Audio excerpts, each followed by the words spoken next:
In this week's Sedra Vote, at the conclusion of the story of Yetzias Mitzrayim, we're presented with a pasuk that is quite well known to us from the Seder experience itself, and it teaches us an immensely important lesson in chinuch that Klal Yisrael need learn prior to the exodus from the land of Egypt, as they would be preparing themselves for nothing short of Kabbalas HaTorah.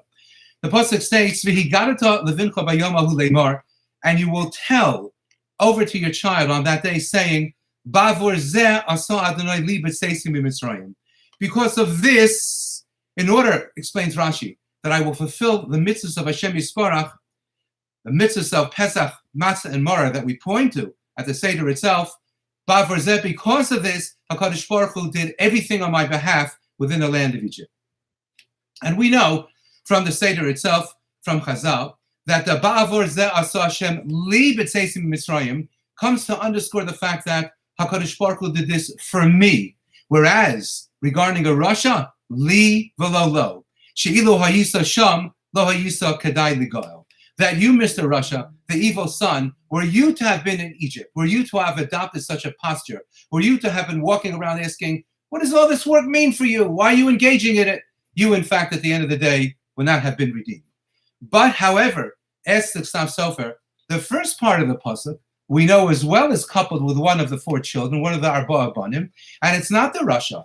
V'higadata levincha bayom ahu leimar, and you shall instruct, you shall tell over to your child, to your son, on that day, saying, that presupposes that a question has not been raised by the child to which the parent is offering a response, but rather the parent takes the initiative to inform the child of various facts. And therefore, this need be referring to the child who is referred to as the She'eno Yodei Lisho. He doesn't ask simply, he doesn't even know how to ask. So rather than wait for him to pose a question to us and we will respond in turn, we begin the communication and we turn to him, and we tell the child what he has to know. Ask the Ksav Sofer, why do we have the coupling of the She'eni Yodei Lisho with the Rasha of all the children? She'eni Yodei Lisho, the child doesn't know what to ask. Why paint him in the same corner as a Rasha? And the Ksav Sofer suggests the following answer, which is so true, and we see it so often in life. Often in life, when it comes to chinuch, parents understand, according to Mishnah Brura, Hilchas Shabbos, we begin being mechanech our children at age of 6 or 7, when they could understand, when they could relate, when they could accept what we're offering them. And many a parent will wait till then, other than teaching the children the basics of Torah Tziva Lanu Moshe, Shema Yisrael, etc., taking the child to play in shul a little bit. But parents will certainly not embark upon a path of serious chinuch for the child until the child is older and has already been granted the opportunity to spread his wings, to run around, to play, to explore, to be with his friends, to take in what children absorb from the climate around them. And then we'll begin the process of chinuch. We'll teach him at home, we'll teach her at home, we'll enroll our sons and our daughters in an appropriate yeshiva katana, and then chinuch begins. But says the Ksav Sofer, by that point in time, it may be a little too late.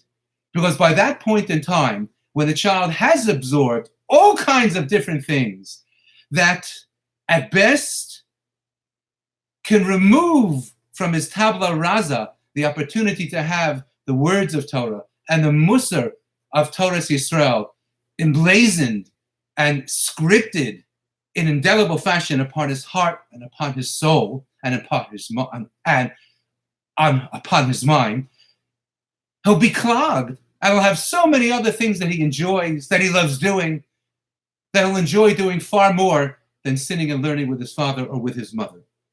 And therefore, says the Ksav Sofer, don't wait till that point in time, because God forbid, there are people who wait till that point in time, and there are parents who wait even way beyond that to start a more serious kind of chinuch presented to one's children. And by that time, lo aleinu, the child who at the earlier stage was an Eini Yodei Lisho, didn't even know what to ask for, what to appreciate, what was there for the taking, we turn around and we see that lo aleinu, the child already has embarked upon paths that we don't want him to be found upon, that we don't want her to take. And it's a little too late.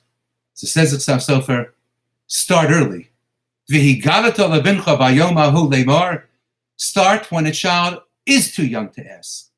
Start by telling the child wonderful stories of Klal Yisrael, wonderful stories of Hashem Yisbarach, wonderful stories about what it means to be the chosen people, the Am HaNivchar of HaKadosh Baruch Hu, what it means to delight in Avodas Hashem and perform the mitzvahs of HaKadosh Baruch Hu, how special it is to be a Jew and a member of the Jewish nation of Israel, with the land of Israel, with Eretz Yisrael. And then years later, we'll be able to build upon it gradually in providing serious chinuch, skills in reading, skills in Havana and understanding, skills in learning. But let's not wait till a later point in time when chas v'shalom, the child who was so innocent and didn't even know what to ask, suddenly doesn't care about asking because he wants no part of it. Such an important lesson of chinuch for all of us. Have a great Shabbos.